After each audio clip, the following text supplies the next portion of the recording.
Up until now, this winter has kind of been on or off, you know, dry or wet. So today, this sort of misty, mucky, windy stuff is quite unusual. But I have to say, the volunteers are a hardy bunch, and they do turn up no matter what the weather.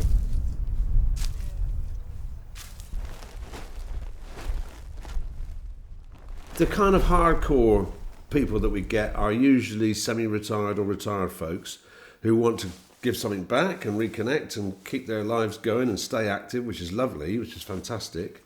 And occasionally we get some younger folks, but it's a real range, you know. It's a great, and that's one of the benefits I think about volunteering.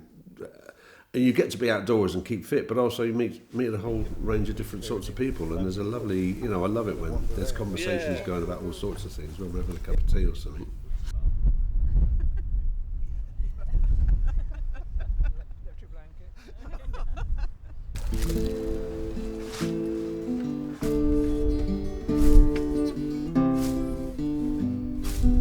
It's nice to give something back. It's nice to volunteer your time when you've got time, which I do because I'm retired.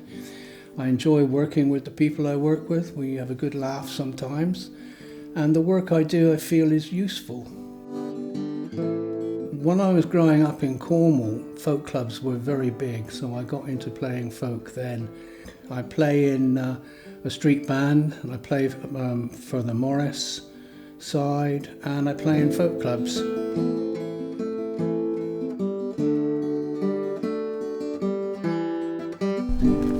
You work at your own pace. There's no one cracking a whip, no one saying you have to finish this right now.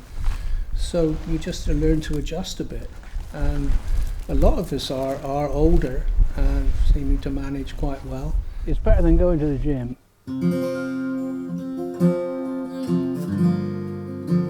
It's a unique landscape, really. A lot of ancient villages, Romano villages, Neolithic sites, stone circles, quoits. It really was quite well populated at one time, I think.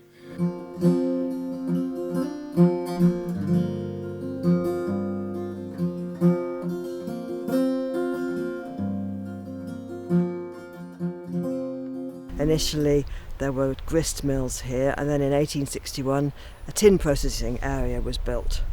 Here we're on the Zena to Morva church path, and behind me is the path from the mine where the ore was brought down, probably on pack horses. Porthmere Stamps is a National Trust site, as are quite a few of the sites we work on. And it was a place where tin was processed.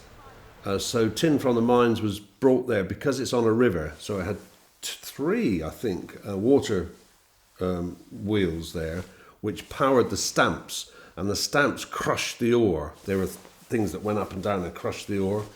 There's also an old building, a calciner, where they burned off the arsenic. And there are buddles. This round feature is a buddle, which was used for separating the tin ore from the wastes. The slime produced by adding water to the dust that came out of the stamps was poured into the middle here and brushed around, and the tin, being heavy, settled first on the top and the wastes were washed away. History upildic them. Ha miethin mes wanalsio rag golius palareso. I was a dithio gans PLP me a tre lowen huskwith. Dayu bosin mes gans trus coethec ha oberians diduric. Dayu rago yeches mi ag arfelchia you oberians crev. Hanieth Leo diduric. Chiocren, Chiogath, Caro, Lias, Lay. Continue. Gansconio, Calcio and Moore and Tonneau and Nancio Pius Blan.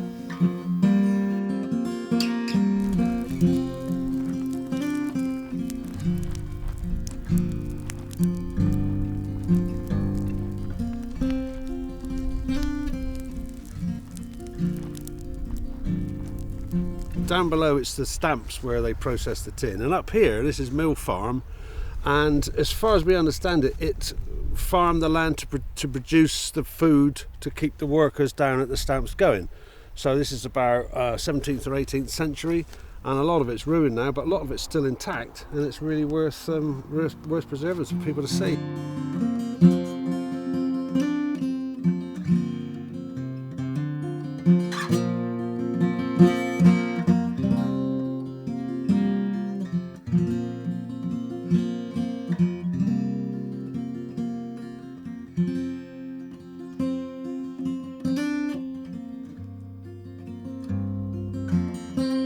This is a building on the site of Geaver Tin Mine in Pendine, and it was, I think it had various things happened here in the past, but it was empty when we started the project, and we were lucky enough to be able to negotiate a good arrangement with Cornwall Council.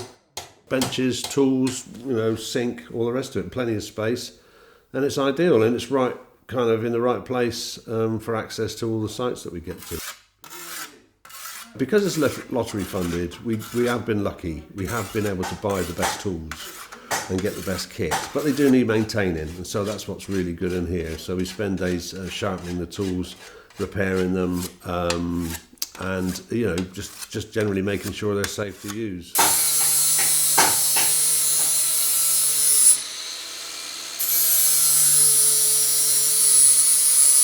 As a blacksmith, you learn about sharpening certain ways.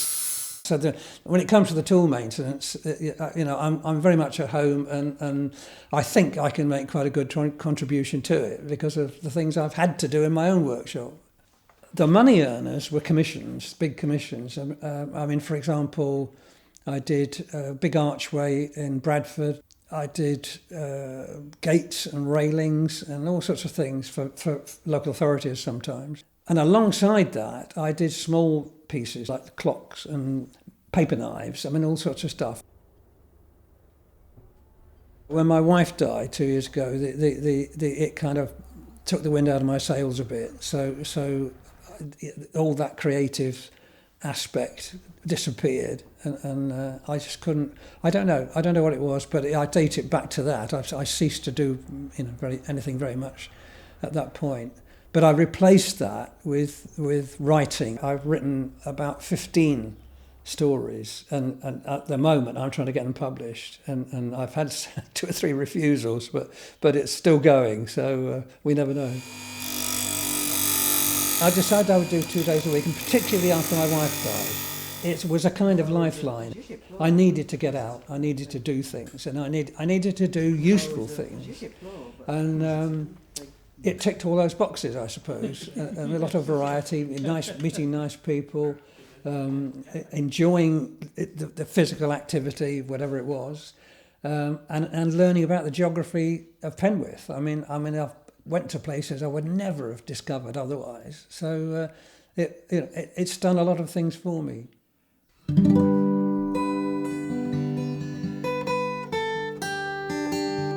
Penwith has a special quality about it. There are very few trees, there's high ground, it's got wonderful beaches, and it's got a huge amount of very ancient history.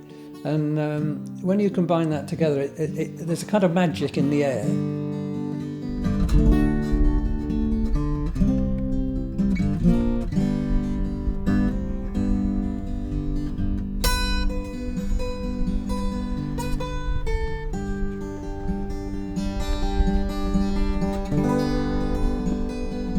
They've been around in this particular area for thousands of years, 3,000-4,000 years, and they're still there. There's such a biodiversity in the hedges, more than there are in the field. So the hedges are a really valuable resource from an ecological point of view. And there's tons of them. There's a lot of hard work involved in the first instance, because you've got to take it apart, strip it back to where it's safe, and then rebuild it. They may not look the most sort of tidy hedges at the end of the day, but what I say to my volunteers is, as long as they're going to stay up for 500 years, I don't care what it looks like.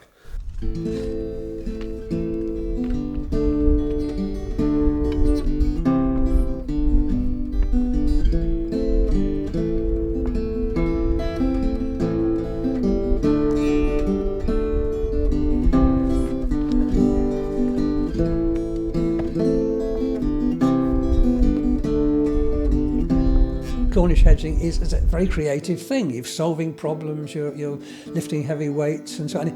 I don't know, I just like the physicality of it as well as the problem solving.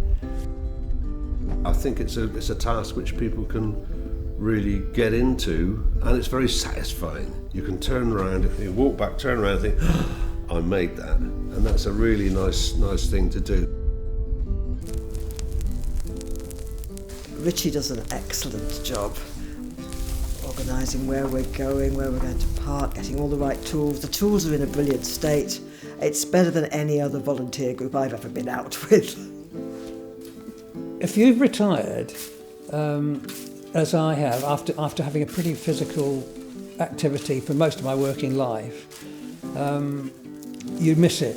Other people, it's a contrast. You know, they've maybe worked in an office all their life, and coming out and doing something is a real break and a real contrast. And I think it satisfies a lot of people's interest in archaeology, in landscape, in the wildlife, all the rest of it, because you're out there in it.